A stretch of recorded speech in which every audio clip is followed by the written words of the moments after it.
اعوذ باللہ من الشیطان الرجیم بسم اللہ الرحمن الرحیم۔ السلام علیکم پیارے بہن بھائیوں، اللہ پاک سے دعا ہے آپ کے رزق میں برکت اور صحت و تندرستی عطا فرمائے۔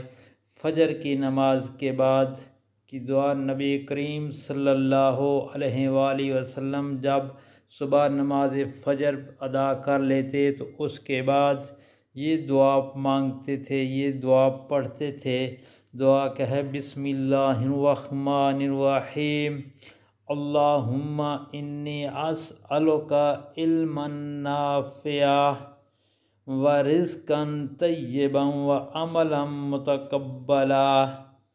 اے اللہ، میں تجھ سے نفع بخش علم، پاکیزہ روزی اور مقبول عمل کا سوال کرتا ہوں۔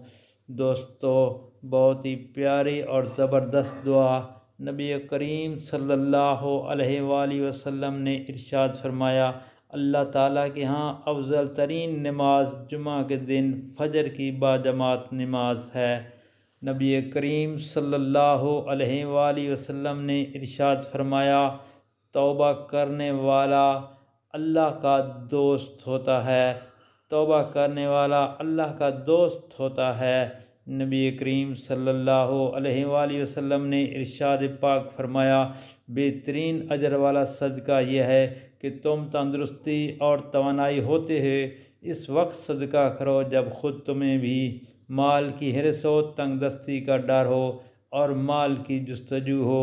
اللہ پاک سے دعا ہے نبی پاک صلی اللہ علیہ وسلم کے فرمان پر عمل کرنے کی توفیق عطا فرمائے، آمین یا رب العالمین۔